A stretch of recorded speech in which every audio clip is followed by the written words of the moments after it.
चैव नरोत्तमम् देवीं सरस्वतीं व्यासं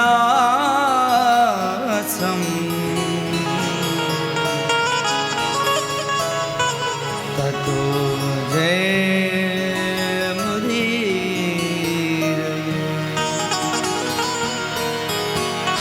काहू के बल भजन को और काहू के आचा व्यास भरोसे लाड़ो के सोमत पाम पसा।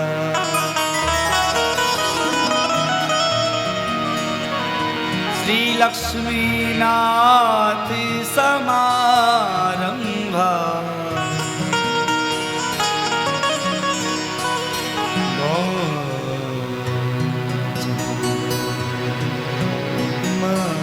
मध्यमा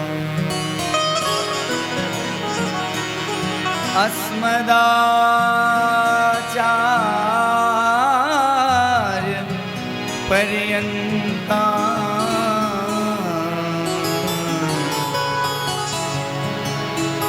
वन्दे श्री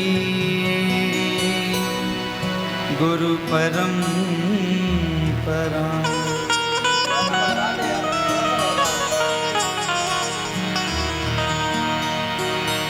मौसम न दीन हित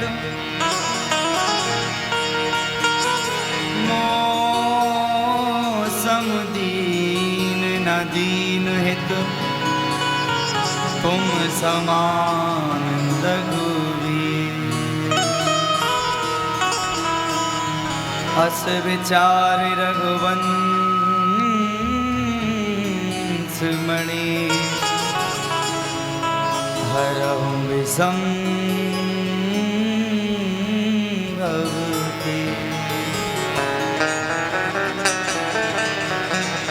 कामिनार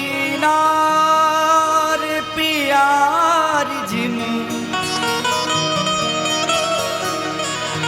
लोभी प्रिय जिम दाम तिम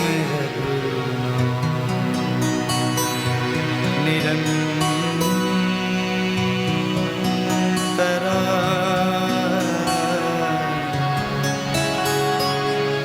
प्रिय लागो मोहिरा।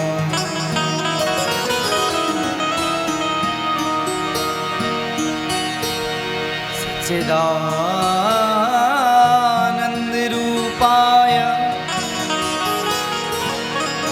विश्वोत्पत्त्यादि हेतवे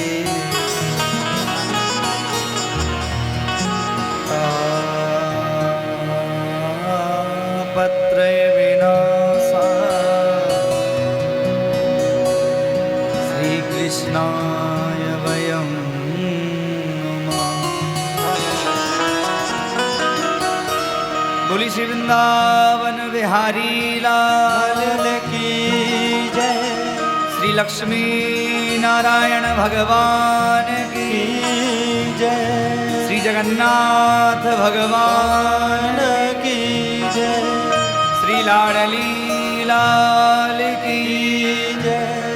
श्री बद्रीनाथ की जय। जय जय श्री राधे जय जय श्री राधे जय जय श्री राधे।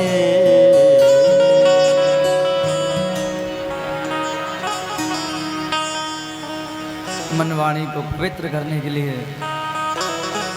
वाणी की शुद्धता के लिए एक बार सब लोग मिलकर बड़े भाव से मेरे साथ भगवान का नाम स्मरण करें बड़े भाव से। राधे राधे गोविंद गोविंद राधे राधे राधे गोविंद गोविंद राधे। बड़े भाव से मीठी मीठी ताली सेवा करते हुए श्री जगन्नाथ के श्री लक्ष्मीनाथ के पावन प्रांगण में बैठे हैं और केवल एक ही भाव, हम तेरे हैं तू हमारा, बस और कोई चिंता नहीं। वास्तविक में देखा जाए तो चिंता से चिंतन की यात्रा ही भागवत, चिंता से चिंतन की यात्रा को ही भागवत कहा जाता है। ठाकुर जी के चरणों में प्यारा सा भाव। राधे राधे गोविंद राधे राधे राधे गोविंद राधे राधे राधे गोविंद गोविंद राधे राधे राधे गोविंद गोविंद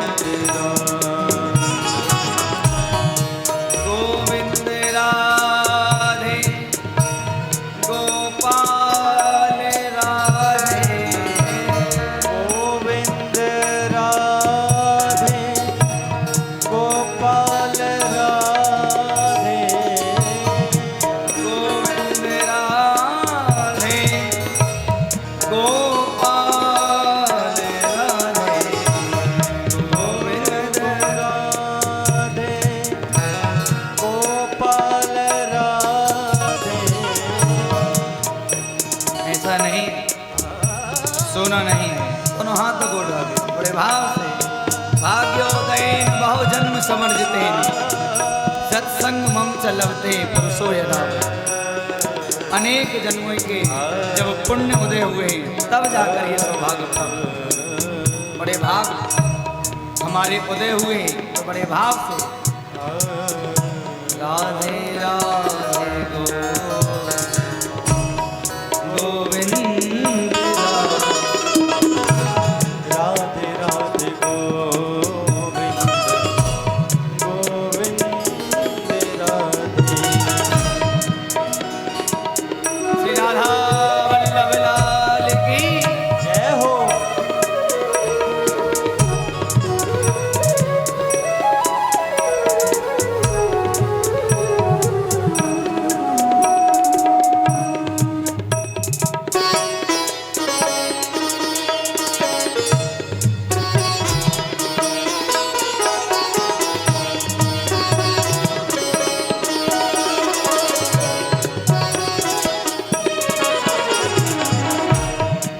गोविंद राधे गोपाल राधे गोविंद राधे गोपाल राधे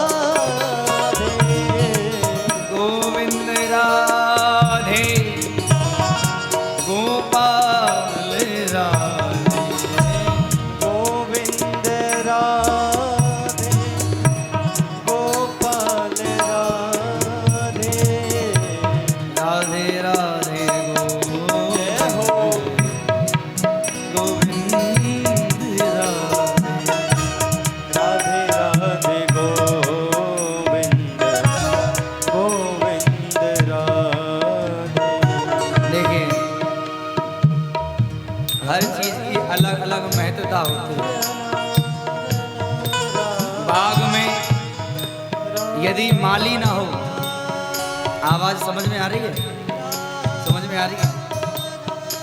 बाग में यदि माली ना हो तो बाग की शोभा नहीं है। बाग में यदि माली नहीं है तो उस बाग की शोभा नहीं है। बाग स्वच्छ नहीं रहेगा, पुष्ट नहीं होगा। ससुराल में संबंध हमारा है, जब तक साली नहीं संबंध का आनंद नहीं। क्यों? की बात होती है वो किससे करते हैं हम लोग? साली से। ससुराल में साली का महत्व होता है। ससुराल की शोभा साली होती है, बाग की शोभा माली के द्वारा होती है। और भोजन की शोभा किससे है? थाली। थाली में आपको अलग अलग व्यंजन, एक में सब्जी है, एक कटोरी में दाल है, अलग अलग प्रकार से परोस के दी जाए, कितना अच्छा लगता है। भोजन में थाली और कीर्तन में, कीर्तन की शोभा किससे? कीर्तन की शोभा ये जो हाथ दिए हैं भगवान ने केवल मात्र भोजन करने के लिए नहीं, इन हाथों की सार्थकता जब है जब भगवान का संकीर्तन जहाँ हो और कुछ नहीं, मीठी मीठी ताली से राधे राधे जय हो गोविंद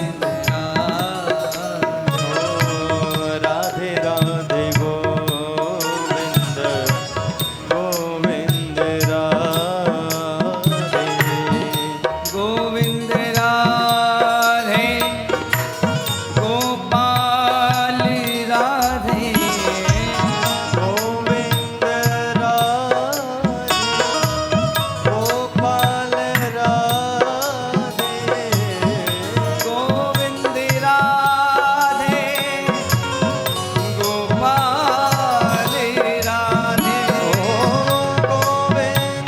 राधे गोपाल राधे गोविंद राधे गोपाल राधे गोविंद राधे गोपाल राधे गोविंद राधे गोपाल राधे गोविंद राधे गोपाल राधे राधे राधे राधे गोविंद राधे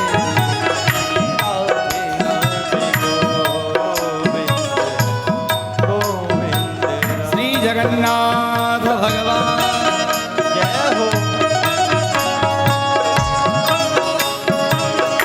हरि बोल हरि बोल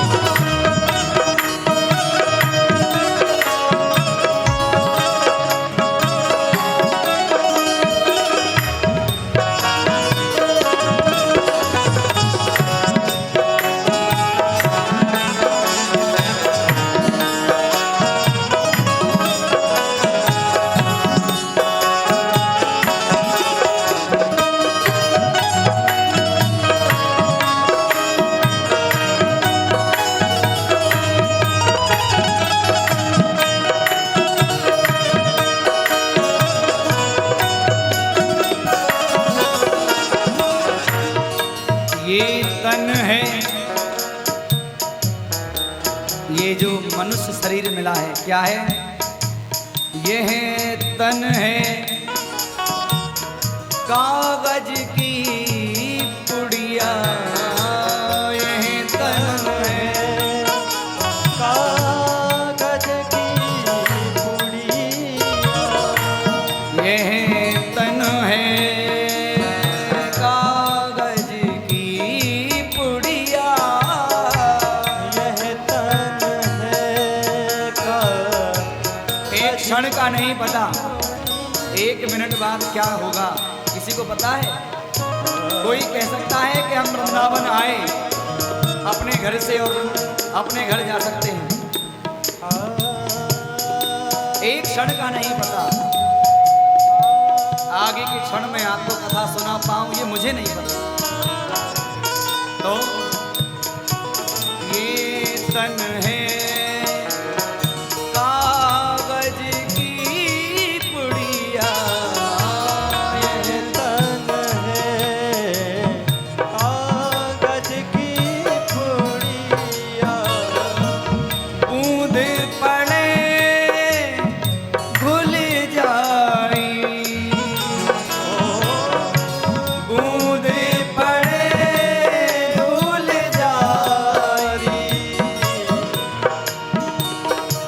ये शरीर एक क्षण का नहीं है। हमारी सत्संग का, हमारे भागवत सुनने का केवल एक ही फल है। क्या? एक फल यह है कि भगवान के चरणों की अधोक्षत भक्ति, केवल ठाकुर जी के श्री चरणों की भक्ति हमें मिल जाए और कुछ फल नहीं है।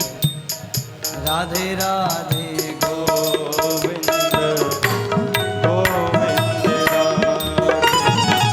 गोविंद राधे गोपाल राधे गोविंद राधे गोपाल राधे गोविंद राधे गोपाल राधे गोविंद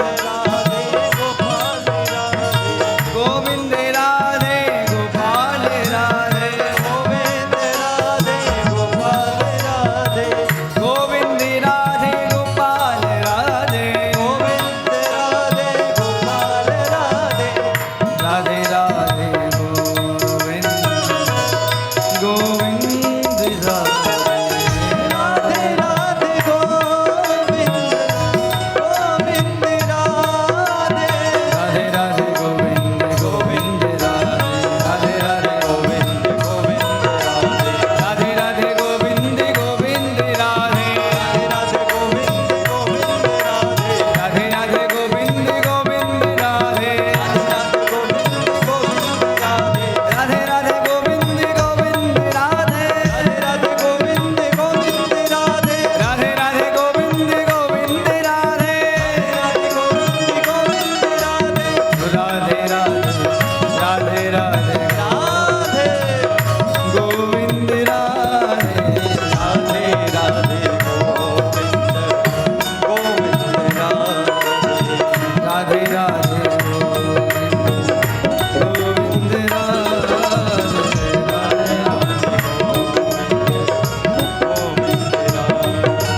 गोविंद राधे गोपाल राधे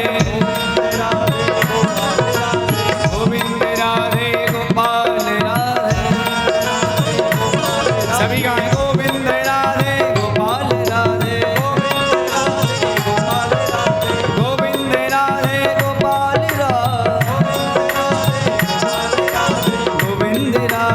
गोपाल राधे गोविंद राधे गोपाल राधे राधे राधे जय हो राधे राधे राधे राधे गोविंद राधे राधे राधे गोविंद राधे राधे राधे गोविंद राधे राधे राधे गोविंद गोविंद राधे राधे राधे गोविंद गोविंद राधे राधे राधे गोविंद गोविंद राधे राधे राधे गोविंद गोविंद राधे राधे राधे गोविंद राधे राधे गोविंद राधे गोपाल राधे गोविंद राधे गोपाल राधे गोविंद राधे गोपाल राधे गोविंद राधे गोपाल राधे दोनों भुजाओं को उठाओ। सभी लोग राधे राधे गोविंद राधे राधे राधे गोविंद राधे जय जय श्री राधे जय जय श्री राधे राधे राधे गोविंद जय जय श्री राधे गोविंद बोलिए द्वारिकानाथ की जय श्री जगन्नाथ भगवान की जय श्री बद्रीनाथ धाम की की जय श्री लक्ष्मीनाथ भगवान की की जय सदगुरुदेव भगवान की की जय अच्छा एक बार बोलेंगे बाबा के लाला की जय हो लाला के बाबा की जय हो लाला और बाबा दोनों की जय हो सब बोलो गिरिराज महाराज महाराज की जय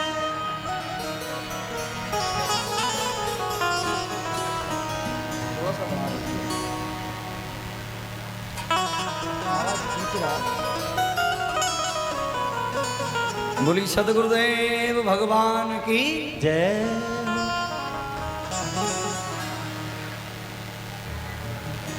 भक्त वांछा कल्पतरु कृपा सिंधु दीन बंधु दीनानाथ श्री जगन्नाथ भगवान की अहेतु की कृपा, उनके श्री अनुग्रह से आज ये परम पावन ये पुनीत अवसर हमें प्राप्त हुआ।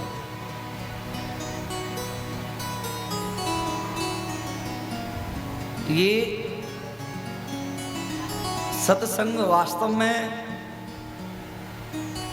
बहुत ही गुणी जीवों को मिलता है। जो कोई ठाकुर जी के विशेष कृपा पात्र हैं, सत्संग उन्हें मिलता है। नहीं तो गांव में और भी घर हैं, सबको पता है भागवत हो रही है, परंतु ठाकुर जी जिसको श्रवण कराना चाहते हैं, जी भागवत रूपी गंगा इस प्रांगण में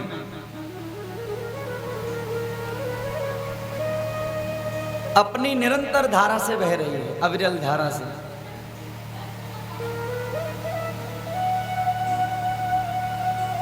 केवल उन लोगों पर ठाकुर जी की श्री लक्ष्मीनाथ की कृपा हुई है जो रसिक और भावुक है। कि कोई बात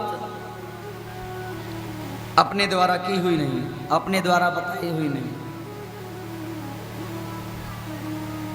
भागवत जी में खुद कहा है, लिखा है कि भागवत जी श्रवण करने का जो पात्र है वो दो पात्र हैं, अहो रसिका भुव भाव। एक तो रसिक और एक भाव। मैया आज श्री जगन्नाथ की ऐसी कृपा हुई कि कुछ भक्त हिमाचल प्रदेश से आए, ठाकुर जी ने अपने आप बुला लिया।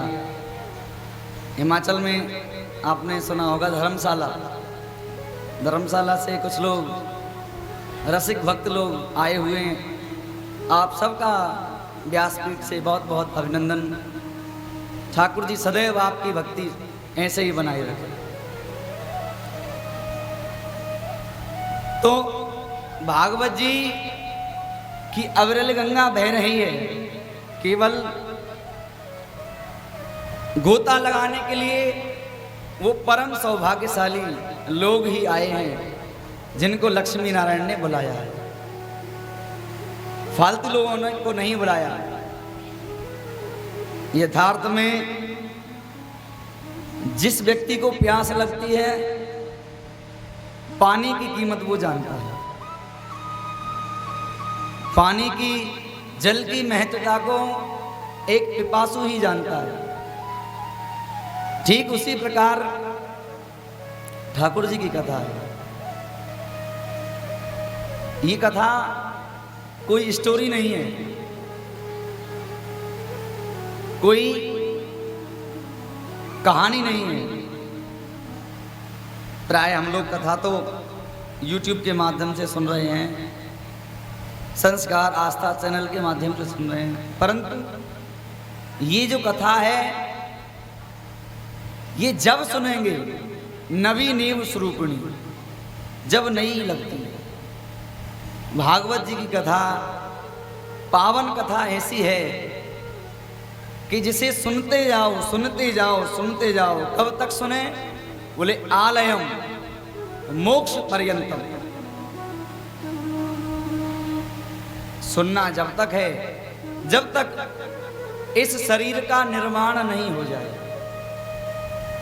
आज हम लोग यहाँ पे आए हुए हैं तो हर व्यक्ति कुछ ना कुछ कामना के साथ आता है। आज का जो जीव है वो कुछ ना कुछ कामना लेके आता है ठाकुर जी के दरबार में। मेरा ये काम हो जाए, मेरा ये धंधा चल जाए, कोई ना कोई कामना हर व्यक्ति से जुड़ी हुई है। मेरे बेटे की शादी हो जाए, या अन्य अन्य जो भी भाव हैं। ठाकुर जी की पावन कथा इतनी मंगलमयी है, यदि आप श्रद्धा और विश्वास के साथ इस कथा को सुनेंगे तो अपने जीवन में खुद ही अनुभव करेंगे श्रीमद् भागवत का। ये कथा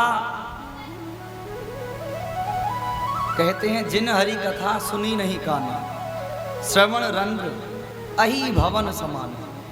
अहि किसको बोलते हैं? सर्प को। जिन हरि कथा सुनी नहीं काना, जिन्होंने भगवान की कथा को कभी नहीं सुना, और जो भगवान की कथा से दूर भागता हो, तो कहा है वो कान कान नहीं है, अहि भवन समान। वो जो कान है वो सर्प के घर के समान। एक एक छोटी छोटी चीज, छोटा छोटा सूत्र, क्या करना चाहिए क्या नहीं करना चाहिए। भागवत ज्ञानियों के लिए देखा जाए तो ज्ञानियों की दृष्टि से भागवत बहुत ऊपर है, और प्रेम की भाषा से देखा जाए तो भागवत जैसा सरल ग्रंथ कोई नहीं। क्यों? क्योंकि राधा कृष्ण, कृष्ण राधा, राधा कृष्ण, कृष्ण है राधा, एक रूप दोनों प्रीत राधा। राधा ही कृष्ण है, कृष्ण ही राधा है। तो श्रीमद् भागवत में क्या है? केवल श्री राधा माधव की लीलाओं का वर्णन। यदि हम भागवत जी के छोटे छोटे सूत्रों पर ध्यान देंगे, छोटी से छोटी बातों पर, तो अपने जीवन का निर्माण कर सकते हैं। बड़े भाग मानुष तन पावा, बड़े भाग मानुष तन पावा, बड़े भाग मानुष तन पावा, बड़े भाग मानुष तन पावा, सुर दुर्लभ सद ग्रंथ गावा, सुर दुर्लभ सद ग्रंथन गावा, सुर दुर्लभ सद ग्रंथ गावा, सुर दुर्लभ सद ग्रंथन गावा, सुर दुर्लभ सद ग्रंथ गावा। ये मनुष्य शरीर बड़े भाग मानुष तन पावा, सुर दुर्लभ सद ग्रंथ निगावा। यह जो भागवत हम सुन रहे हैं, इस गद्दी से जो बोला जाएगा वो केवल भागवत जी से बोला जाएगा। ये सबसे बड़ी पवित्र गद्दी है, इसमें अपना कुछ नहीं बोल सकते हैं। अपना है तो केवल अपने ठाकुर जी के भाव हैं, किस तरीके से रख सकते हैं। बाकी इसमें जो भागवत जी में वही बोला जाएगा। इसमें कहा है बड़े भाग मानुष तन पावा, सुर दुर्लभ सद ग्रंथ निगावा। ये जो ग्रंथ है ना, ये देवताओं को भी दुर्लभ है। देवताओं को दो चीज दुर्लभ है। क्या? भागवत जी में जब हम बैठते हैं, कहीं भी बैठे, तो अपने पास में डायरी जरूर रखें। कुछ चीजों का ज्ञान होना बहुत आवश्यक है। देवताओं के लिए दो चीज दुर्लभ क्या है? उनको मिलती ही नहीं है। एक तो श्रीमद् भागवत, और दूसरा देवताओं को छाछ पीने को नहीं मिलती। क्या? छाछ। ये दो चीज देवताओं को, देव दुर्लभ ग्रंथ है ये। बताओ, जो चीज देवताओं को प्राप्त नहीं है वो हम जैसे कामियों को प्राप्त है, हम जैसे लोभियों को प्राप्त है। एक क्षण के लिए, 10 मिनट के लिए अपने जीवन में हम झांक के देखें, हम कितने सही हैं। क्या आप और क्या मैं। और वास्तव में भागवत की कथा क्या है ये भी समझने वाली बात है। मूल में समझें तो चिंता से चिंतन की जो यात्रा है वही श्रीमद् भागवत। हमारे चिंता को, हमारे कष्ट को, हमारे दुख को, हमारी चिंता को चिंतन से जोड़ दे। किसका चिंतन? श्री जगन्नाथ का चिंतन, श्री राधा माधव सरकार का चिंतन। जब ठाकुर जी में ये हृदय चिपक जाएगा तो केवल एक ही नाम, हम आपके हैं और आप हमारे हो, इसके अलावा कुछ नहीं जीवन में। तो मूल बात, सबसे समझने वाली बात है कि देव दुर्लभ ये सदग्रंथ हमको प्राप्त हो रहा है, तो इसको केवल मात्र 3 घंटा सुनने के हिसाब से नहीं। जो चीज देवताओं को दुर्लभ है और हम जैसे लोगों को प्राप्त हो रहा है, तो कुछ ना कुछ तो उस पर हमें चिंतन करना है, उसके अनुसार चलना पड़ेगा। ये नहीं कह रही भागवत जी के बाबा जी बन जाओ, घर छोड़ दो, कुछ नहीं। भागवत जी केवल ये कह रही हैं, कल भी मैंने कहा कि धर्म क्या है? धर्म है सत्य। हमको जितना बने केवल सत्य के रास्ते पर चलना, जीवन में हमेशा सच्चाई के मार्ग पर चलना है। आप भागवत जी के इन सूत्रों को अपने जीवन में उतारिए, आप स्वयं भागवत में स्वरूप हो जाओगे, यथार्थ में सत्य बात। एक बात बहुत ही गहरी बात है यदि समझी जाए। बोले वृंदावन बिहारी लाल की जय। कल की पावन कथा के संदर्भ में हम लोगों ने परीक्षित जन्म तक की कथा हमने सुनी। पितामह भीष्म ने भगवान की स्तुति करी, 11 श्लोकों से भगवान की स्तुति पितामह भीष्म ने। और परीक्षित धीरे धीरे बड़े हो रहे हैं।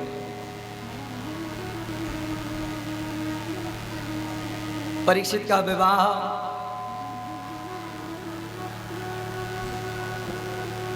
इरावती नाम की रानी के साथ हुआ।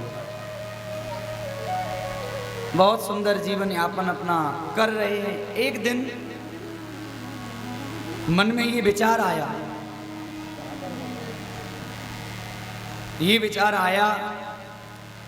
कि क्यों ना जो अपना साम्राज्य है उसे देखा जाए। मन में ये विचार आया और सैनिकों के साथ, अपने समस्त परिकर के साथ नगर देखने के लिए चले। नगर में भ्रमण करने के लिए गए। जगह जगह देखा। परीक्षित के मन को प्रसन्नता हुई। क्यों प्रसन्नता? क्योंकि जहां जाए परीक्षित वहां एक ही बात सुनाई दे, अपने पूर्वजों की कीर्ति। पांडवों ने ये किया, पांडवों ने ये किया, पांडव जैसा कोई नहीं। जहां जाए वहां पांडवों की, अपने पूर्वजों की बड़ाई से। कुछ आगे बढ़े एक दृश्य उन्होंने देखा परीक्षित ने। एक बैल 3 पैर से खड़ा है, एक पैर से खड़ा है, 3 पैर नष्ट हो गए, और एक गाय है विलाप कर रहा। अब सोचने वाली बात है, वो 4 पैर कौन से हैं? 4 पैर हैं सत्य, पहला पैर है सत्य, दूसरा है दान, तीसरा है दया, और चौथा है पवित्रता। सत्य, दान, दया और पवित्रता। समय के काल चक्र का ऐसा प्रभाव है, सतयुग, त्रेता, द्वापर के जाते जाते तीनों पैर नष्ट हो गए। दान गया, दया गई, और पवित्रता का तो कहना ही क्या। हमारे जीवन में पवित्रता बिल्कुल भी नहीं रही। दया, दान, पवित्रता, तीनों चीज नष्ट हो गई समय के हिसाब से, और केवल एक चीज बची,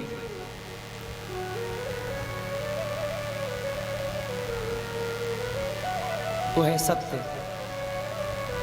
धर्म न दूसर सत्य समान, आगम निगम पुराण बखाना। सत्य क्या है? धर्म। परीक्षित ने देखा एक बैल खड़ा है और एक गौ माता, दोनों आपस में बात कर रहे हैं, रो रहे हैं, रुदन कर रहे हैं। वो बैल है धर्म का अवतार, और जो गाय है वो है पृथ्वी की भूदेवी। दोनों विलाप कर रहे हैं, चारों दोनों विलाप कर रहे हैं, और इस दृश्य को परीक्षित देख रहे हैं। परीक्षित ने देखा तो बड़ा ही मन को गिलानी हुई कि मेरा राज्य, और ऐसे मेरे राज्य में भगवान की प्यारी गौ माता दुखी है। गोपाल की गौ माता आज रो रही है। इस बात को देखकर भगवान की प्यारी गौ माता करुण विलाप कर रही है। राजा परीक्षित ने देखा तो मन को बहुत गिलानी हुई, और देखा कि एक काला सा पुरुष जो एक पैर बचा है उसको भी तोड़ रहा। अब समझने वाली बात, वो काला पुरुष कौन? वो काला पुरुष है कलयुग। और एक पैर जो बचा है वो केवल जो कण मात्र, ये नहीं कहेंगे कि पूर्ण रूपेण, केवल कण मात्र जो बचा है वो सत्य बचा है। अब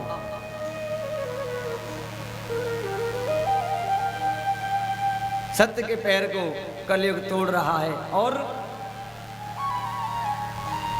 राजा परीक्षित ने जब देखा तो बड़ा क्रोध किया। क्रोध किया तो चरणों में आ गया कलयुग। चरणों में आने के बाद क्षमा मांगने लगा, और राजा परीक्षित की शरण में आने के बाद परीक्षित को दया आ गई। क्यों? क्योंकि पांडवों ने ये सूत्र दिया था, यदि कोई शरणागत हो जाए तो उसे क्षमा करना चाहिए। यदि कोई शरण में आ जाए तो उसे क्षमा करना चाहिए। जैसे ही शरण में आया तो परीक्षित को दया आ गई और परीक्षित से कहने लगा, मैं कहाँ जाऊं, संपूर्ण राज्य में आपकी सत्ता है, आप यहाँ के नायक हो, मेरे ऊपर कृपा करें, मुझे कुछ स्थान दे दिए रहने के लिए। कलयुग में सारे दुर्गुण हैं, केवल एक गुण है। क्या गुण है? कलयुग केवल नाम आधारा, सुमिर सुमिर नर तेरे पार। हो कलयुग केवल नाम आधारा, सुमिर सुमिर नर तेरे पार। कलयुग में दुर्गुण ही दुर्गुण है। गुण क्या है? केवल एक गुण है। कलयुग केवल नाम आधारा,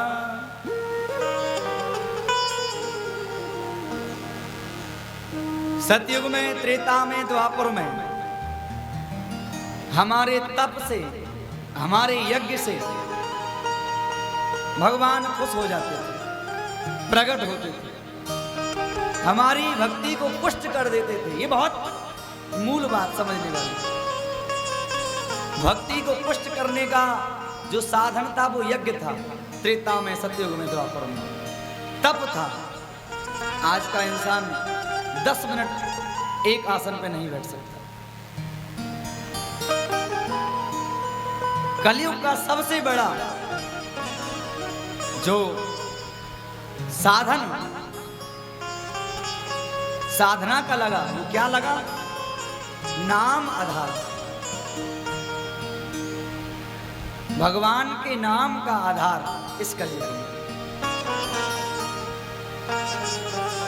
और समझें तो केवल नाम का आश्रय पकड़ लो आप और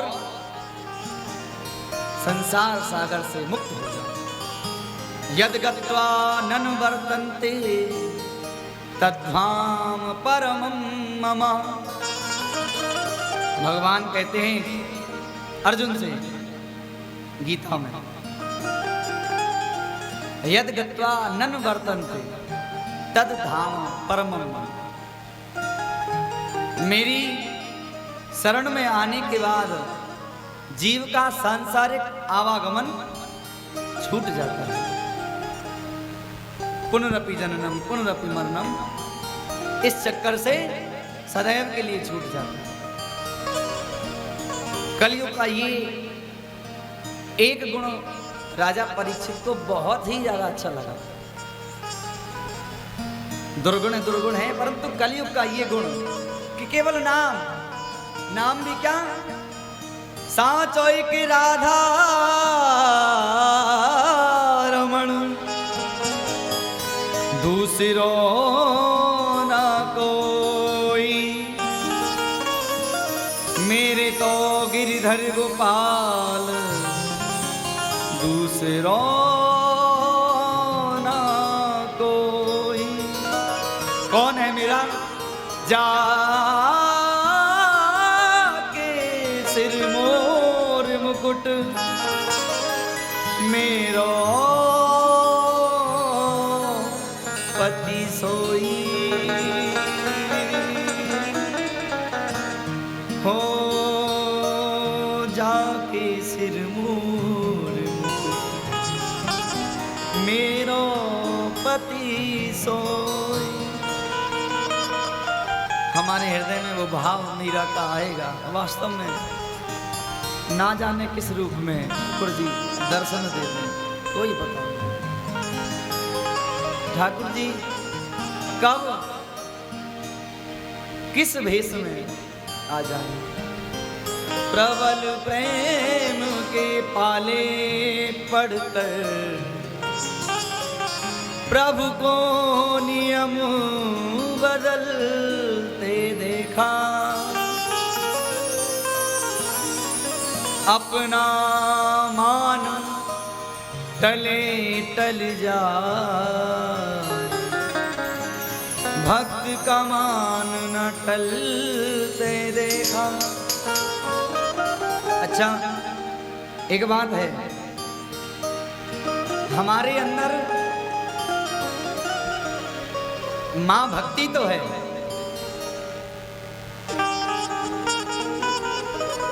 ये सब जानते हैं कि ये भोलेनाथ है, ये लक्ष्मीनाथ है, ये पंडरीनाथ है, ये विठ्ठल भगवान है। पर भक्ति हमारी कामना रहित नहीं है, कोई ना कोई स्वार्थ भक्ति में जुड़ा हुआ है। मेरी बेटी की शादी हो जाए, मेरा कोई ऐसा काम है जो कभी नहीं हुआ वो हो जाए। हमारी भक्ति में चोरी है। भक्ति की सार्थकता जब है जब कामना रहित भक्ति।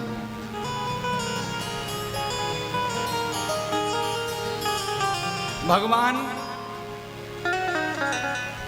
ना जाने कब रीझ जाएं, कोई पता नहीं। आपके भाव को देखकर, भाव का भूखा हूं मैं, भगवान कहते हैं। भाव का भूखा हूं मैं, भाव ही बस सार है। भाव से मुझको भजो तो भव से बेड़ा पार। ये आपके अन्न धन सोना चांदी के भूख नहीं है। क्यों? अन्न धन और वस्त्र भूषण कुछ न मुझको चाहिए। भाव से यदि पुष्प दे तो वो भी मुझे स्वीकार है। एक तुलसी दल आपका वो काम कर जाएगा जो लाखों की मणि नहीं करेगी। एक मात्र तुलसी। ठाकुर जी को एक तुलसी, ना जाने किस रूप में ठाकुर जी आपको दर्शन दे दें, किस भाव से आपको, आपके भाव में वो पवित्रता होनी चाहिए। तो भाव के भूखे भगवान हैं, भावो ही विद्यते देवा। भगवान का वास भावना, आपकी भावना अच्छी है। नामदेव जी का प्यारा भाव देखकर भगवान को कौन सा स्वरूप धारण करना पड़ा? अच्छा आप लोग बताओ, भगवान को कौन सा रूप लिया भगवान ने? नामदेव के लिए किस रूप में आए?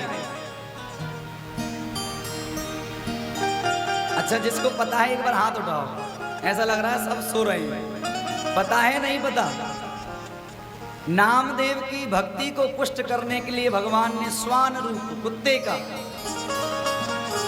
कुत्ते के रूप में भोजन प्रसादी ठाकुर जी के लिए बना रहे हैं। नामदेव जी ठाकुर जी के चिंतन में लगे हुए। एक ही चिंतन, मेरे विठ्ठल नाथ, मेरे विठ्ठल, मेरे विठ्ठल, माझा विठ्ठल। प्रसादी भगवान की बना रहे थे। ठाकुर जी की लीला ऐसी हुई, एक श्वान आया और रोटी को उठाकर, डलिया में से रोटियों को उठाकर ले जाने लगा। अब आगे आगे श्वान और पीछे पीछे घी का कटोरा लेकर, घी का कटोरा लेकर नामदेव जी पीछे पीछे चल रहे हैं। किस लिए? हे विठ्ठलनाथ, आपका प्रसाद है, आपको ही समर्पण है, परंतु सूखी क्यों खा रहे हो? घी तो लगवा जाओ। क्या एक भक्त का क्या भाव था देखो। और हमारे भाव में, भक्त के भाव में, नामदेव के भाव में वो सच्चाई थी, वो विश्वास था। ये कोई कुत्ता नहीं है, कोई श्वान नहीं है। कौन? ये मेरे विठ्ठल भगवान।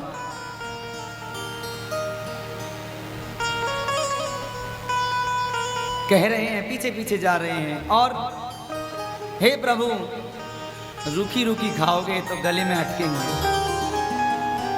कम से कम ऐसा करो या घी को तो लगाओ। ये घी भी तो आपके द्वारा दिया हुआ है। ठाकुर जी इस भाव से, नामदेव के इस प्यारे से भाव से, उसकी भक्ति से इतने प्रसन्न हुए कि कुत्ते में से भगवान ने दर्शन। ये सब शिक्षा ही तो है हमारे लिए। भक्त ने कोई नीचे सिर किया हो, ऊपर टांग की हो, कुछ आडंबर नहीं किया। भक्त ने भगवान की सीधी सीधी भक्ति की है। साधारण सीधी सीधी भक्ति ये कि लक्ष्मीनाथ के प्रांगण में हमें रहना है, लक्ष्मीनाथ की गोद में हमें रहना है, नारायण की गोदी में हम रह रहे हैं। अपने जीवन की दिनचर्या में केवल इतना बना लें, हे नारायण मैं आपका हूं, आप हूं। कोई एक नियम ऐसा बना, आप अपने जीवन को यथार्थ में ठाकुर जी को चरणों में इतने विश्वास के साथ समर्पण करिए, ठाकुर जी एक ना एक दिन आपको दर्शन अवश्य देंगे। जैसे नामदेव को भगवान के दर्शन हुए, ऐसे न जाने कब ठाकुर जी हमारे ऊपर कृपा कर दे। केवल आपको बताया, आप सब जानते भी हैं, ठाकुर जी की भक्ति साधन साध्य विषय नहीं है। कोई सोचे कि पैसे के बल पर इस काम को कर लें, नहीं किया जा सकता। ठाकुर जी की असीम कृपा है। बड़े बड़े उद्योगपतियों के यहाँ आना जाना होता है, सबके यहाँ ये भागवत जी की कृपा से सब प्राप्त है। ऐसे ऐसे लोगों को देखते हैं, 20,000 करोड़ का टर्नओवर है, एक मिठाई का पीस नहीं खा सकते, एक मिठाई का पीस नहीं खा सकते। रोटी खाएंगे तो बिना घी की चुपड़ी हुई, इतनी सी फुलकिया। क्यों? और उसको भी खाने से पहले क्या 3-3 इंजेक्शन लग रहे हैं पेट में। संपत्ति 20,000 करोड़ का टर्नओवर है एक साल का, एक मिठाई का पीस नहीं खा सकते। क्यों? इससे ये सिद्ध होता है भागवत जी साधन साध्य विषय नहीं है। तो जिज्ञासु ने कहा साधन साध्य नहीं हो सकता, साधना साध्य तो है भाई। भक्ति के बल पे तो हम भगवान को पा सकते हैं, तो भक्ति के बल पर भी नहीं पा सकते। एकदम सरल सत्य। अब इसमें विचार आएगा, क्यों नहीं पा सकते भक्ति? साधना के बल से क्यों नहीं पा सकते? साधना के बल से इसलिए नहीं पा सकते क्योंकि साधना इतनी कठिन होती है, हम लोग एक सिद्धि नहीं कर सकते। अष्ट सिद्धि नव निधि के दाता कौन है? श्री हनुमान जी महाराज। बोले हनुमान जी महाराज की। जय साधना साध्य इसलिए नहीं कहा, साधना से भगवान इसलिए नहीं मिलेंगे क्योंकि उस साधना को हम नहीं कर सकते। हमारे जीवन में न आचार है, न विचार है, न पवित्रता है, न वाणी में शुद्धता है। जहां सीढ़ी फिसली वहां या तो पागल हो जाएंगे या बुद्धि ऐसी हो जाएगी न परिवार को पहचान रहे, न बच्चों को पहचान रहे, एकदम बुद्धि खराब। खराब क्यों हुई? क्योंकि साधना यदि हम करेंगे तो साधना में एक एक चीज का ध्यान रखना पड़ता है, विशेष रूप से पवित्रता। मूल रूप जो है वो पवित्रता है, जो आज के समय में पवित्रता रही है। इसलिए न साधन साध्य विषय है ठाकुर जी की भागवत, न साधना साध्य विषय है, तो क्या है? भगवान की भागवत केवल और केवल कृपा साधना। क्या भगवान की भक्ति को किस बल से पा सकते हैं? ठाकुर जी की कृपा से। हमारे एक भगत जी कल मेरे पास में बैठे, यही गांव के थे, कोई पता नहीं कौन थे, तो वह एक बात बोल रहे थे, भागवत जी सुनते हैं और जाने कितनी सुनी पर समझ नहीं आती। भागवत जी अधिक तो इसलिए सुनी क्योंकि प्राय चैनलों पे सोशल मीडिया के माध्यम से आजकल सब सुलभ है, परंतु सुनी पर समझ में नहीं आया क्या क्या नहीं, समझ में क्यों नहीं आया, यही सोचने वाली बात। समझ में इसलिए नहीं आया क्योंकि ना भागवत जी साधन साध्य है, ना भागवत जी साधना साध्य है। भागवत जी तो केवल श्री गिरिराज श्री जगन्नाथ की कृपा साध्य है। जब तक उनकी कृपा नहीं होगी, जब तक श्री राधा माधव सर्वेश्वर भगवान श्री निम्बार्क भगवान की कृपा नहीं होगी, गुरुदेव भगवान की कृपा नहीं होगी, तब तक श्री चरणों का आश्रय हमको नहीं मिल सकता। चरणों में आया, कलयुग को 4 स्थान दिए, द्यूतम पानम स्त्री सुन। अब 4 स्थान दिए, 4 स्थान कौन कौन से दिए? जहां पर जुआ खेला जाए, जहां पर मदिरा पान की जाए, जहां पर स्त्री संग किया जाए, पराई स्त्री का।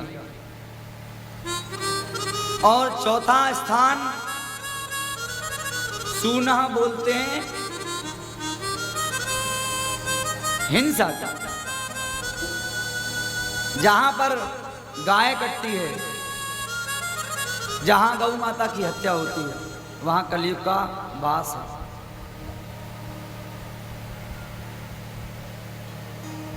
कहने लगा भगवान, ये चारों स्थान मेरे लायक नहीं है, कोई एक स्थान ऐसा दीजिए जिससे मुझे आनंद प्रदान हो, मेरे मन को प्रफुल्लित प्रदान हो। तब केवल उसके एक गुण को देखकर, कलयुग केवल नाम आधार, उसके एक गुण को देखकर परीक्षित ने एक स्थान और दिया, वह स्थान था सोने। परीक्षित को सोने में परीक्षित ने कलयुग को स्थान दिया। अब यहां एक बात सोचने वाली है कि सोने में तो भगवान का वास है, एकादश स्कंद में भगवान की ही वाणी के द्वारा ये बात कही गई है कि सोने में मेरा स्वरूप विद्यमान है। तो कहा जो ईमानदारी से कमाया हुआ सोना है, जो अपनी मेहनत से कमाया हुआ सोना है, उसमें श्रीमन नारायण का वास है। और जो गलत तरीका से कमाया हुआ सोना, गलत तरीका से, गलत ढंग से हमने वो सोना बनवा लिया, इस तरीके से सोना जो हमने बनवाया, तो इसमें केवल और केवल कलयुग का वास।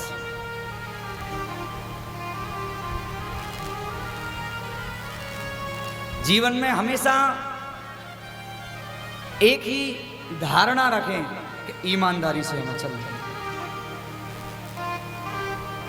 कुछ चीजें दिखती नहीं हैं, आप कितना भी कुछ कर रहे हैं, हम कितना भी कुछ कर रहे हैं, कुछ चीजें वास्तविक में दिखती नहीं हैं, पर उसका दंड, उसका पश्चाताप वो हमें भोगना ही पड़ता है।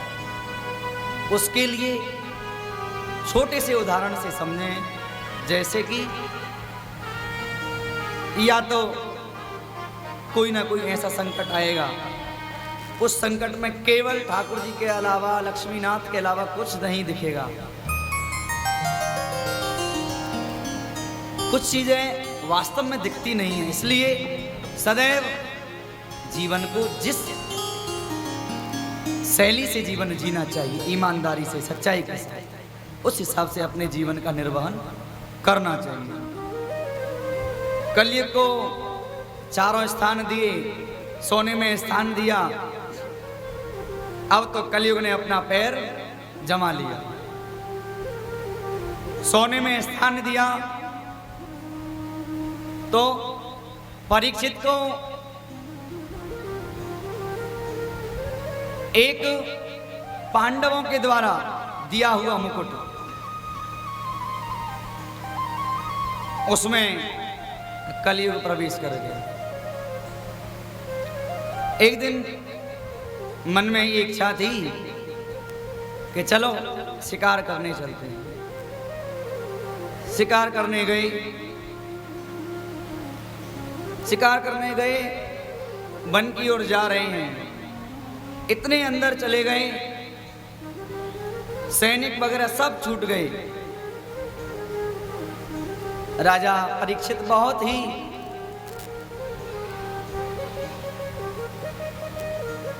अकेले पड़ गए। अकेले जब एक स्थान पर अपने रथ को रोका तो बहुत तेज प्यास लगी। परीक्षित को प्यास लगी तो वहीं पर समीक ऋषि की एक कुटिया थी। आवाज लगाने लगे, परंतु ऋषि तो अपनी साधना में थे, ध्यान में थे, तो नहीं सुना। राजा को लगा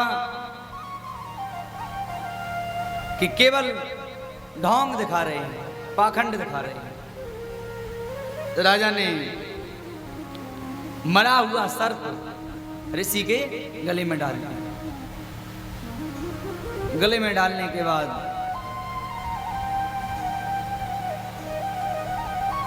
ये सारे दृश्य जो था, एक बालक देख रहा था। एक बच्चे ने, विद्यार्थी ने समीक ऋषि के पुत्र को बताया, ऐसे ऐसे एक राजा आए और उन्होंने ऋषि के गले में सर्प डाल दिया। ये सारी बात जब पुत्र को पता चली तो क्रोध आ गया, और क्रोध आते ही हाथ में जल लिया और परीक्षित को श्राप दे दिया। श्राप क्या था? इति लंघित मर्यादम तक्षक सप्तमे हनि। ठीक 7वें दिन तक्षक नाम का सर्प आएगा और तुम्हें डसेगा और उससे तुम्हारी मृत्यु हो जाएगी। ये बात ऋषि को पता लगी, समीक ऋषि को। तब मन को बड़ा दुख हुआ, ये तुमने क्या किया, राजा को श्राप क्यों दे दिया। बहुत ही धर्मनिष्ठ राजा है, कर्मयोगी राजा है। तब प्रायश्चित किया, राजा तक खबर पहुंची कि ऐसे ऐसे आपको 7 दिन में मरने का श्राप मिला हुआ है। राजा बहुत ही मन को दुखी नहीं किया उन्होंने, बहुत विवेकशील थे। केवल मन में दुख था तो ये था कि मैंने संत का अपराध कर दिया, मैंने एक संत का अपराध कर दिया। जब ये पता चला 7 दिन में मरना सुनिश्चित हो गया है, राजा परीक्षित गंगा तट पर जाकर बैठ गए और भगवान के ध्यान में समाधिस्थ हो गए। भगवान के ध्यान में समाधिस्थ हुए। केवल एक ही बात, हे प्रभु, ऐसा कौन सा साधन है जो इस मृत्यु भय से दूर हमें ले जाए, मुक्त कर दे। तब ये बात वन में ही विराजमान समाधिस्थ ध्यान साधना में श्री सुखदेव मुनि को पता लगी कि परीक्षित को ये श्राप लगा हुआ है, 7 दिन में तक्षक के द्वारा उसकी मृत्यु है। सुखदेव जी बहुत ही प्रसन्न चित्त से श्री परीक्षित के पास आए और दोनों मनीषियों के बीच, राजा परीक्षित और सुखदेव जी के बीच पावन कथा का गान होने लगा।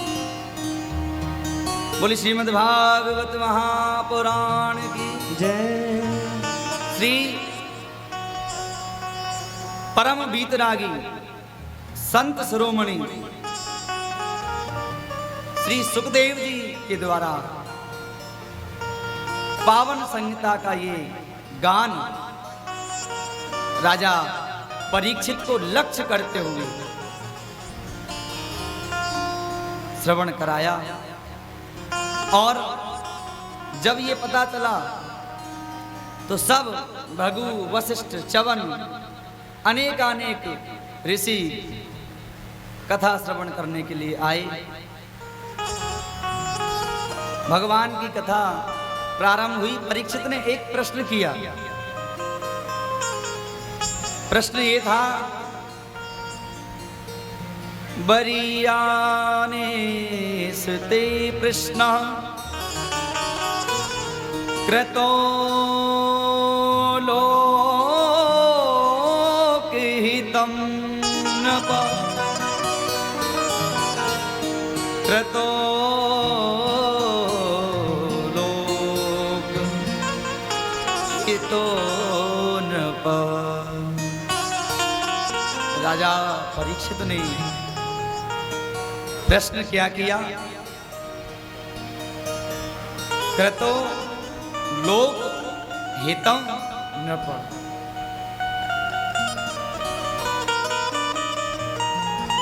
लोक हित की भावना को देखते हुए क्रतो लोक हितो नृप, राजा ने केवल एक ही प्रश्न किया कि 7 दिन में यदि मृत्यु हो तो मृत्यु से मुक्ति पाने का साधन क्या है। कोई व्यक्ति 7 दिन में उसकी मृत्यु, मरना सुनिश्चित हो गया। तो राजा परीक्षित कह रहे हैं, हम ये जानना चाहते हैं 7 दिन में मोक्ष मिल जाए, यदि गत्वा न वर्तन्ते तद्धाम परमम मम, ऐसा कोई साधन बता दो जो सीधे सर्वोच्च श्री नारायण की गोदी में बिठा दे। क्रतो लोक हितो न, लोक हित की भावना से। अच्छा, वास्तव में देखा जाए यह जो प्रश्न राजा परीक्षित ने किया, ये प्रश्न अपने लिए नहीं किया। एक एक भागवत जी का शब्द श्री भगवान का विग्रह है और एक एक शब्द सत्य है। लोक हित की भावना से क्यों किया? क्योंकि थोड़ा सा सोचें, हमें और आपको कितने दिन में मरना है, कितने दिन है हमारे पास, कितने दिन हैं? 7। राजा परीक्षित को कितने दिन में श्राप लगा कि कितने दिन में मरना है, बताओ? 7 दिन में मरने का श्राप। और मुझे और आपको भी इसी 7 दिन में मरना है। बहुत सरल कथा है भागवत, कोई कठिन, केवल समझें, आनंद लें। 7 दिन में मुझे और आपको मरना है। रवि, सोम, मंगल, बुध, गुरु, शुक्र और शनि।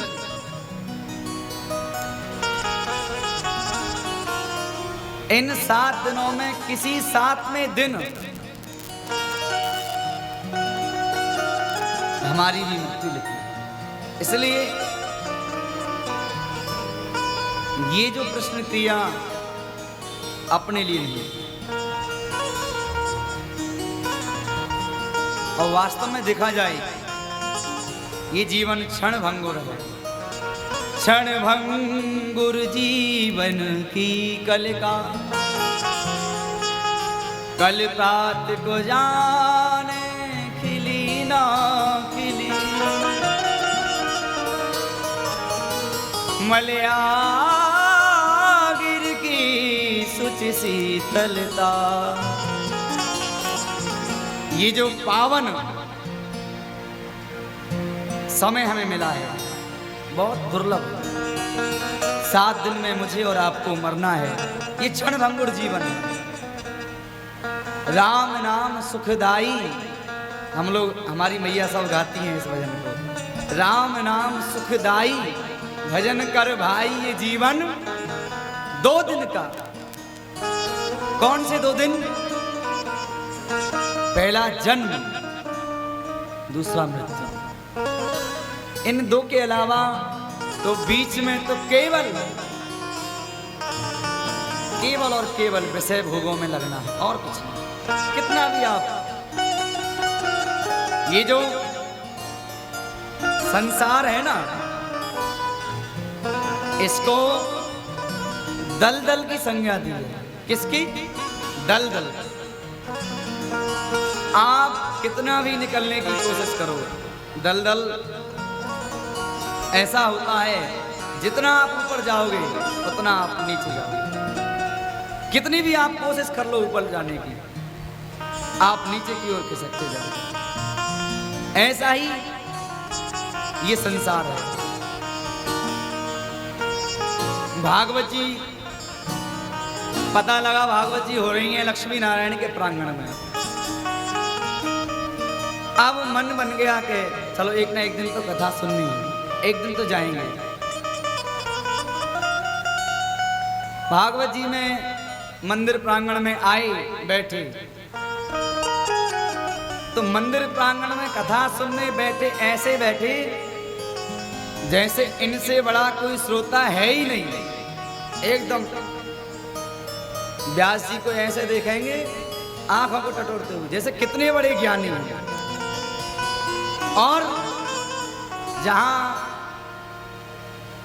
समय एक आरती का आया, और आरती के बाद थोड़ा सा प्रसाद मिलता है भक्तों को, तो भक्तों की जो भक्ति है वो प्रसाद के समय पता चल जाती है।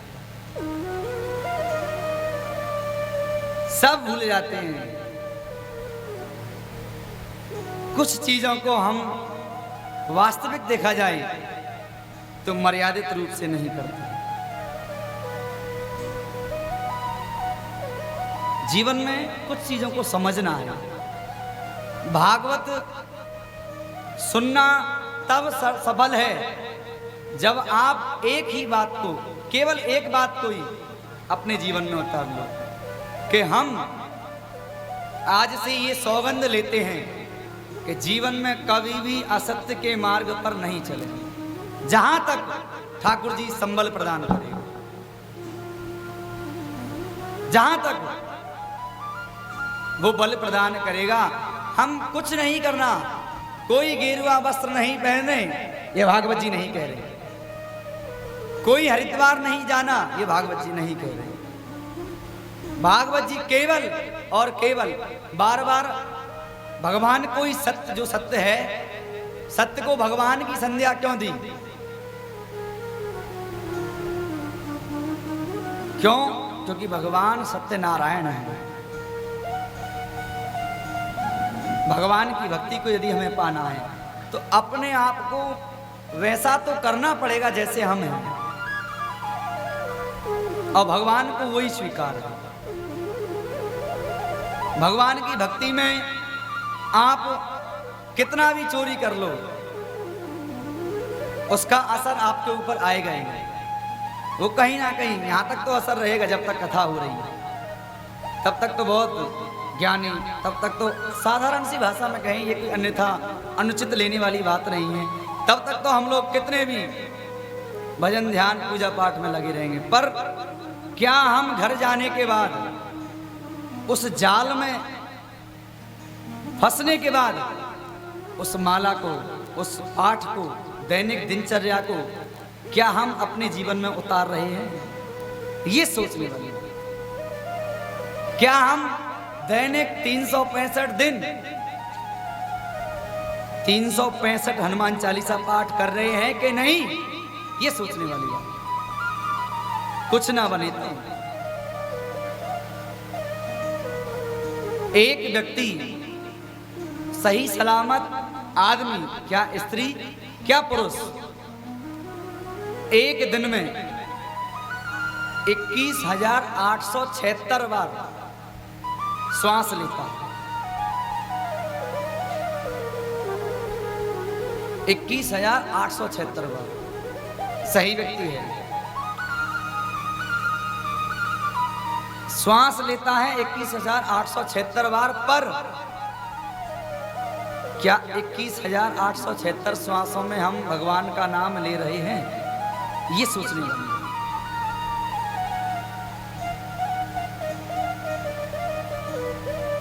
ये भागवत जी के ऊपर चिंतन करने वाली बात है, मंथन करने वाली बात है। क्या हम श्वास श्वास में कृष्ण भज, व्यथा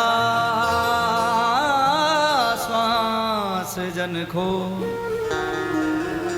ना जाने ही सांस को फिर आवन हो न हो। इतनी श्वासों में क्या, कितने बार हम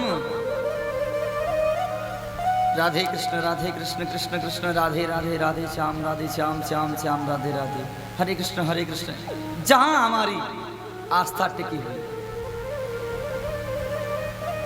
क्या हम सोच रहे हैं कुछ भगवान के लिए हम करते हैं? नहीं। और भगवान से केवल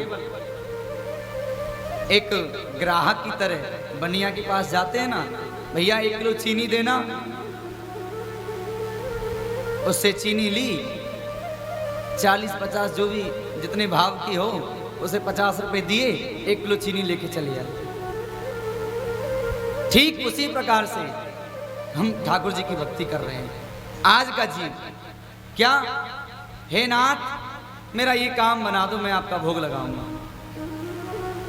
ठाकुर जी को इस प्रकार से क्यों तोल रहे हो?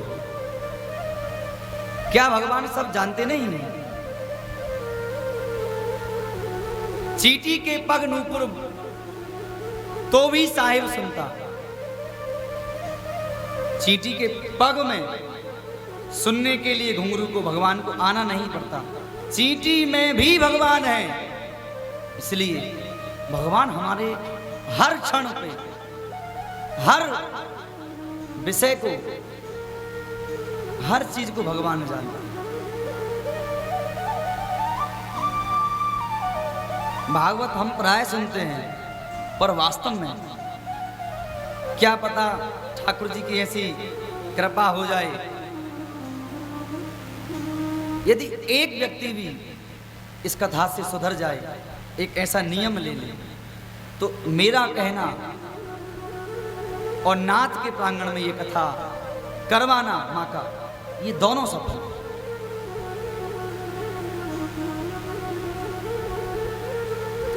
जीवन में कुछ चीजों को अपनाएंगे, हम लोग अपनाते नहीं हैं और कष्ट आता है तो भगवान के माथा फोड़ने लगते हैं।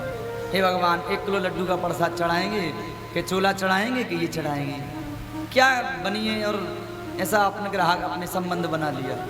भगवान आपके भजन से खुश होता है, भगवान आपके भाव से खुश होता है।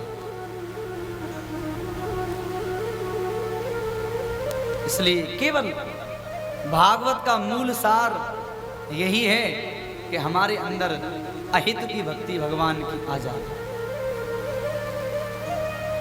हम लोग क्षण क्षण पर दूसरे के वैभव को देखकर जलना, छोटी छोटी चीज हमारे अंदर इतनी है कि वो मन की दशा को देखते हुए वो आ जाती है। इसलिए अपने जीवन में अपनी आदतों को हमें सुधारना होगा। भगवान का जो सत्संग है वो हमें विवेक प्रदान करता है। बिनु सत्संग विवेक न हो, बिनु सत्संग विवेक न होई, बिनु सत्संग विवेक न होई, बिनु सत्संग विवेक न होई, बिनु सत्संग विवेक न होई, बिनु सत्संग विवेक न होई। सत्संग हमें ज्ञान प्रदान करता है। ज्ञान लेने कहीं जाना नहीं पड़ेगा। सत्संग यदि कर रहे हैं, यदि सत्संग में शक्ति है, आपको विवेक की वृद्धि होती है, सत्य और असत्य का ज्ञान होता है। कहाँ से? सत्संग से। अब ये सोचने लगे, राजा परीक्षित को 7 दिन में मरने का श्राप लगा है। राजा परीक्षित को मरने का श्राप लगा है, तो 7 दिन तो देखा जाए बहुत हैं। उदाहरण दिया, सूर्यवंश के राजा खटवांग, सूर्यवंश में एक राजा हुए खटवांग। राजा बहुत ही धर्मनिष्ठ थे, पर समय की चाल उन्हें एक मुहूर्त में ही भगवान को पा लिया। एक मुहूर्त में ही राजा खटवांग ने श्री भगवान की सन्निधि को पा लिया। कैसे? एक मुहूर्त पहले ही भगवान की भक्ति को किस लिए पाया? क्योंकि एक मुहूर्त पहले ही कहा हमें नीचे गिर दीजिए, कर्म भूमि में। ये है कर्म भूमि, यहाँ हमें कर्म करना है। कर्म दिक् के द्वारा हम अपने भाग्य को बदल सकते हैं। हमारे कर्म में वो सामर्थ्य है जो कर्म के माध्यम से अपने भाग्य की रेखा को बदला जा सकता है। एक मुहूर्त पहले राजा खटवांग नीचे आए और सीधे भगवान की साधना में ध्यान लगा लिया। और भागवत जी ये प्रमाण दे रही हैं कि 7 दिन तो बहुत हैं। राजा परीक्षित के पास 7 दिन तो बहुत हैं। सूर्यवंश के राजा खटवांग के पास केवल और केवल 2.5 घंटे का समय था। कितने? मात्र 2.5 घंटे का, आधे मुहूर्त का। और उस मुहूर्त में श्री नारायण के चरणों को पा लिया। तो भगवान के स्वरूप को समझो, भगवान की भक्ति को समझो। आगे कहा, आपने जो कहा भगवान की भक्ति को समझें कि भगवान के नाम का स्मरण करें, श्री गिरिराज जी जाएं, पर एक संकट है। क्या? ये जो मन है, ये मन कुछ करने नहीं देता। मन जो है ये नहीं लगता भगवान के भजन में। क्या सही बात है या गलत? मन लगता है भगवान के भजन में, ये मन नहीं लगता है। बहुत ही साधारण सी और सच्ची बात। तो मन के लिए कहा, जितासनो जित श्वासो जित संगो जितेन्द्रिय स्थूलो भगवतो रूप मन संधारयेन्द्रिय।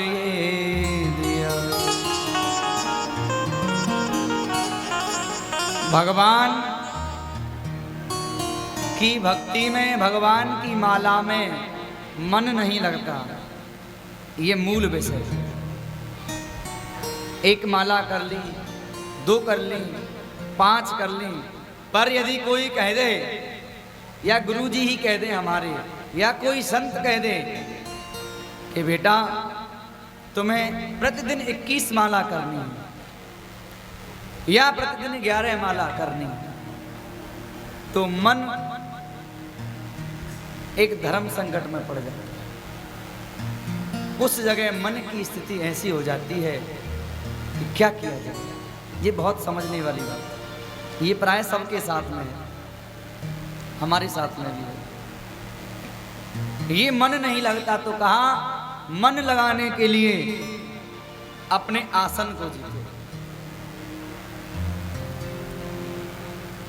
अपने आसन की पवित्रता, शुद्धता जितनी होगी उससे मन लगेगा। जितासन, सुख आसन पर बैठकर हम अपने विश्वास के साथ से, तो मैं कहता हूं, यदि आप आसन की पवित्रता से, जो नियम है, नियम से बैठेंगे, तो आप भले ही 1 माला करने के लिए बैठिए, आप यथार्थ में 11 माला या 21 माला करके ही उठेंगे, यदि वो पवित्रता है।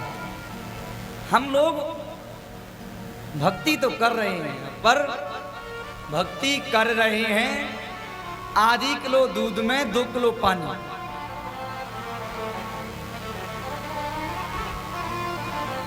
और भक्ति करनी है, आधी किलो दूध को आधी किलो ही रह देना है, 1 किलो करने की कोशिश करनी ही नहीं है।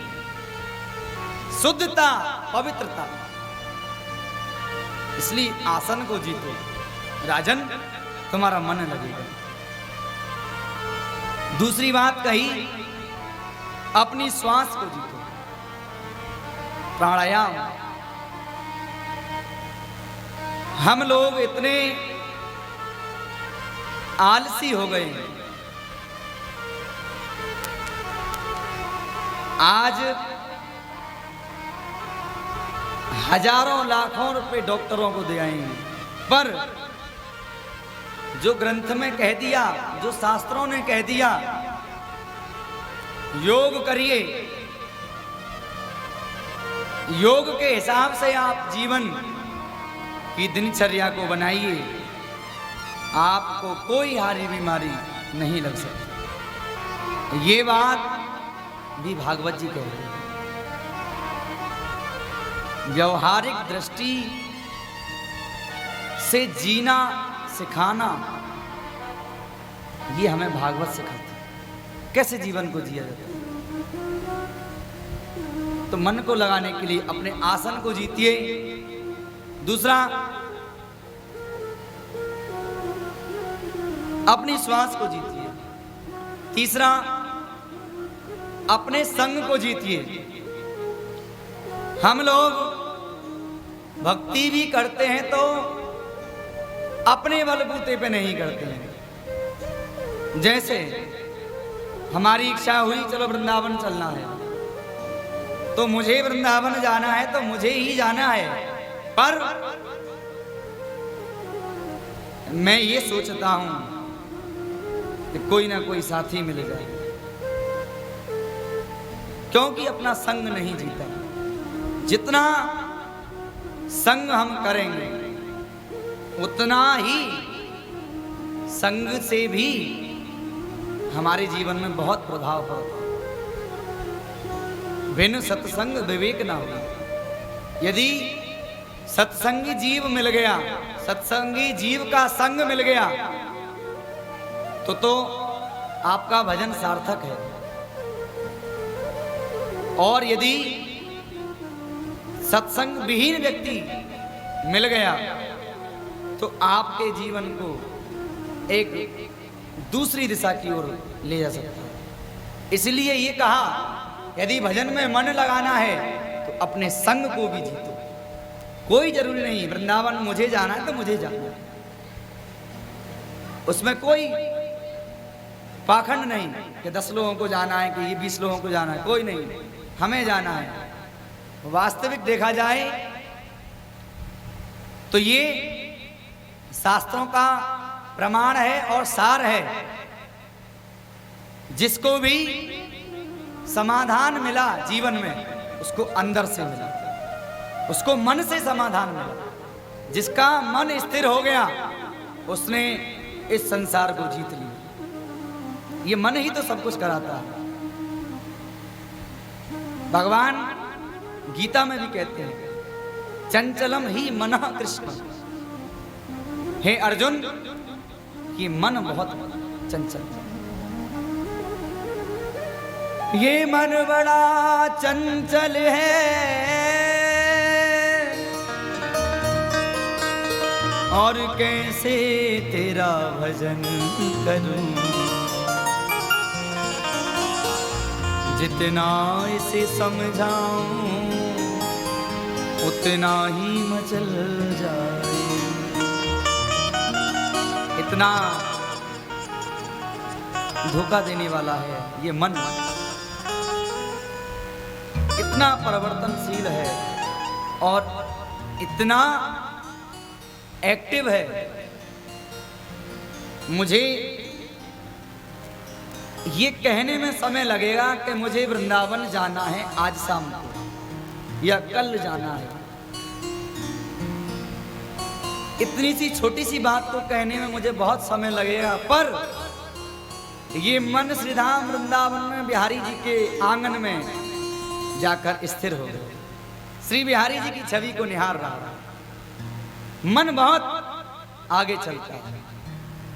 इसलिए पहला सूत्र यह है कि मन नहीं लगता, तो मन को लगाने के लिए 4 सूत्र दिए, 4 बातों को बताया।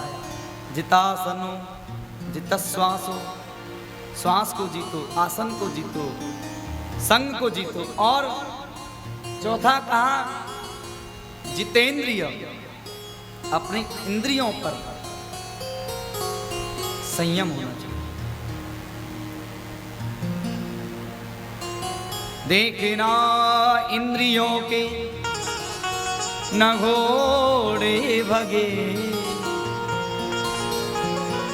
इनमें हरदम ही संयम के कोड़े लगे। अपने रथ को सुमार्ग बनाते चलो। इस मन रूपी रथ का लक्ष्य केवल एक होना चाहिए, क्या? अपने रथ को सुमार्ग लगाते चलो। कृष्ण गोविंद गोपाल गाते चलो। कृष्ण गोविंद गोपाल गाते चलो। आइए मन को पवित्र करते हुए एक बार श्री राधा माधव सरकार की सन्निधि ले। मन के हारे हार हैं, मन के जीते जी। ये मन ही एक ऐसा है जो हरा देता है जीव को, और मन ही एक ऐसा है जो व्यक्ति को उच्च श्रेणी पर पहुंचा देता है। मन के हारे हार हैं, मन के जीते जीत। मन ही मिलाता राम से, और मन ही करत भजे।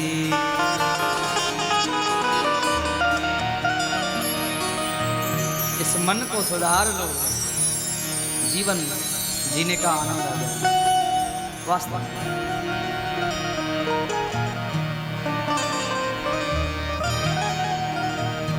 कृष्ण कहने से तर जाएगा, पार भव से उतर जाएगा। केवल एक ही नाम, हे राधा माधव अपने चरणों में ले।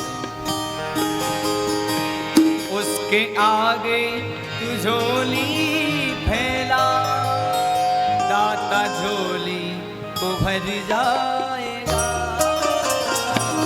उसके आगे तू झोली फैला, दाता झोली को भर जाएगा।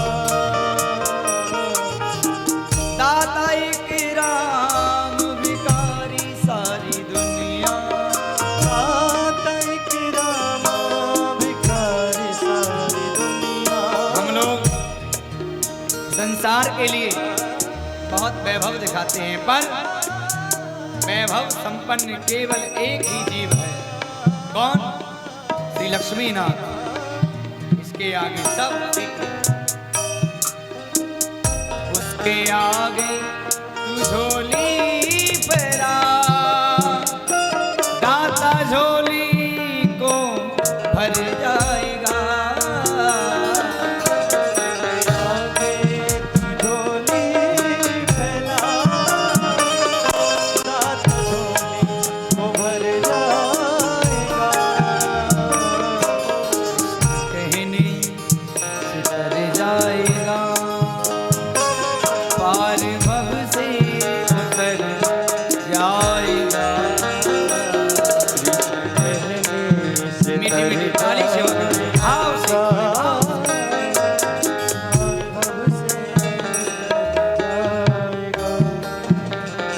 कृष्ण कहने से तर जाएगा, पार भव से उतर जाएगा।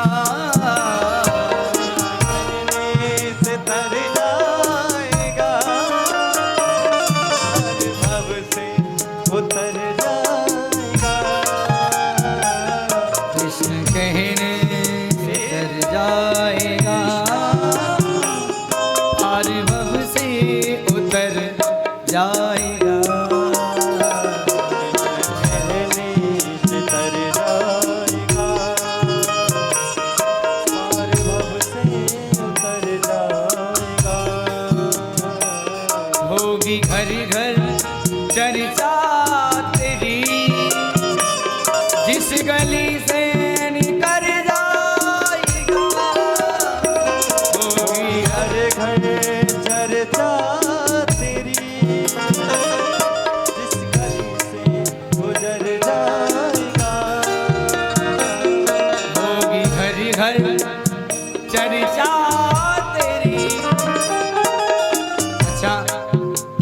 भक्ति का ये परिणाम है।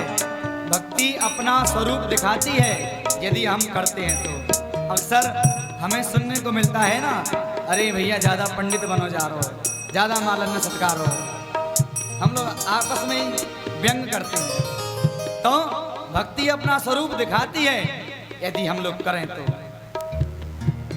उसके आगे होगी घर घर में चर्चा तेरी, जिस गली से गुजर जाएगा। चर्चा तेरी, इस गली से गुजर जाएगा। कहने कर जाएगा और भव से उतर जा। कहने से तर जाएगा और भव से उतर जाएगा। राधा रमण लाल।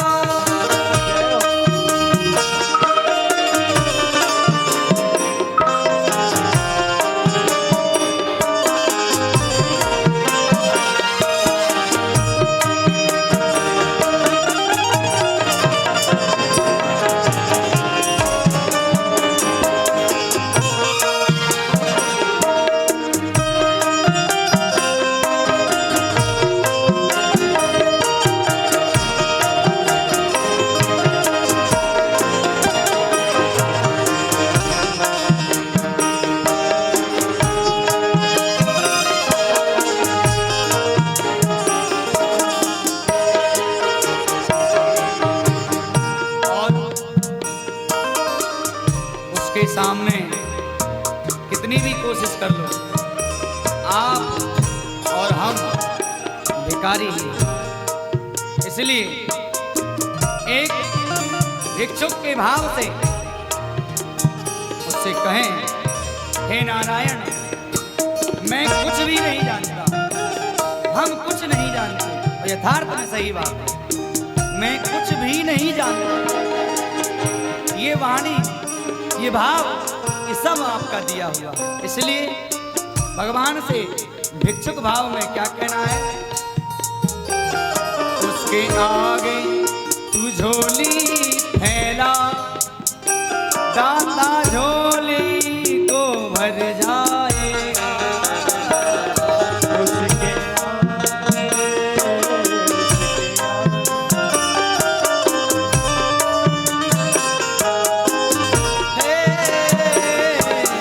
आ गई तू झोली फैला, दाता झोली को भर जाएगा।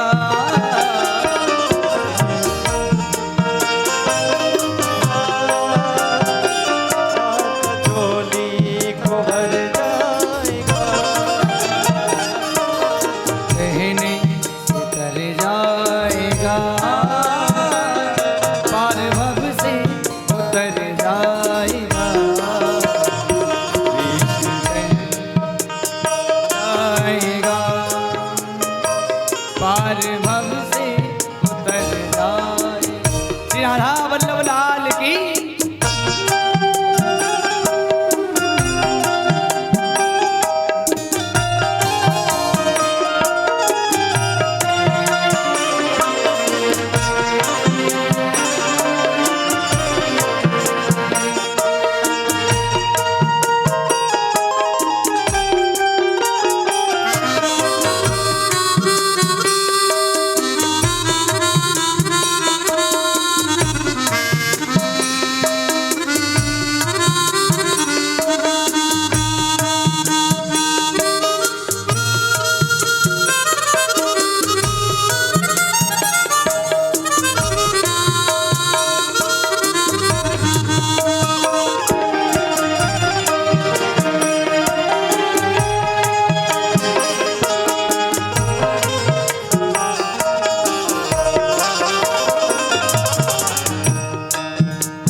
साथ नहीं कह सकते कहाँ जाना है। कोई जरूरी नहीं कि स्वर्ग की थर्ड एसी आपका इंतजार कर रही हो। कोई पता नहीं है कौन सी बोगी मिल जाए, क्या पता जनरल के लायक भी नहीं रहे। इसलिए अपने मन को पवित्र करते हुए क्या बड़ी मुश्किल, ओ बड़ी मुश्किल, कितनी मुश्किल, 84 लाख योनियों के बाद बड़ी मुश्किल से तन है मिला, क्या पता फिर किधर जाएगा।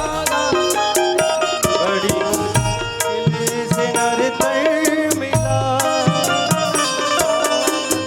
फिर किधर जाएगा। मुश्किल से तन मिला, क्या पता फिर किधर जाएगा। बड़ी मुश्किल से नर तर मिला, क्या पता फिर किधर जाएगा।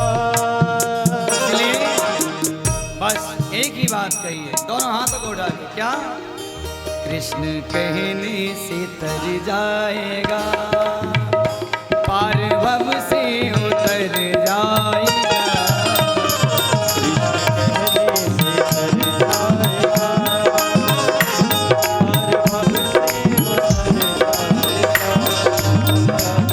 राम कहने से तर जाएगा, पार भव से उतर जाएगा।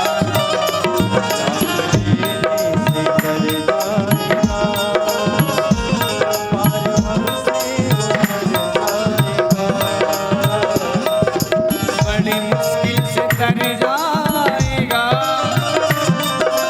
तर करके किधर जाएगा। मुश्किल से तर जाएगा, फिर तर कर किधर जाएगा। केवल भक्ति का मूल एक ही बात अपने मन में रखना, हे मेरे नाथ। अच्छा, यदि भगवान ने मुख दिया है तो मेरे साथ बोलें सभी, हे मेरे नाथ, हे मेरे नाथ, हम आपके हैं और आप हमारे हैं। इसी भाव को लेते हुए बड़े भाव से कृष्ण कहने से जाएगा, पार भव से उतर जाएगा।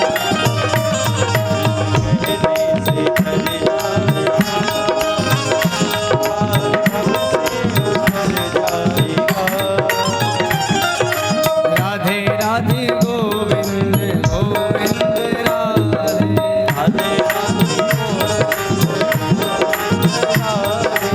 राधे राधे गोविंद गोविंद राधे,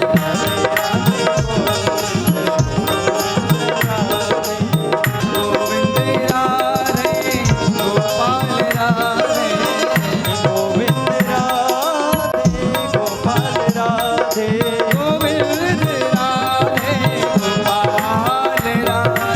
गोविंद राधे गोपाल भैया राधे। एक ही नाम, केवल एक नाम, राधा कहने से तर जाएगा, राधा कहने से तर जाएगा, पार भव से उतर जाएगा।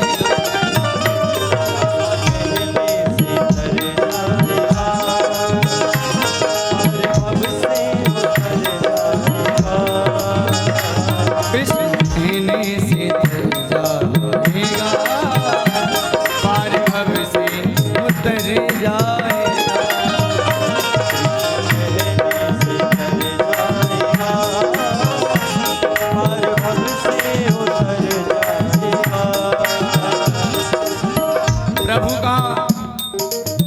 प्रभु का नाम, हरि का नाम जपो निस्वासर। इसमें वर्ष महीना क्या, हरि नाम नहीं तो जीना क्या। भूषण से जीवन इतना वैभव संपन्न बना लिया है, इतना विषय में बना लिया है, विषय में जी रहे हैं। भूषण से सब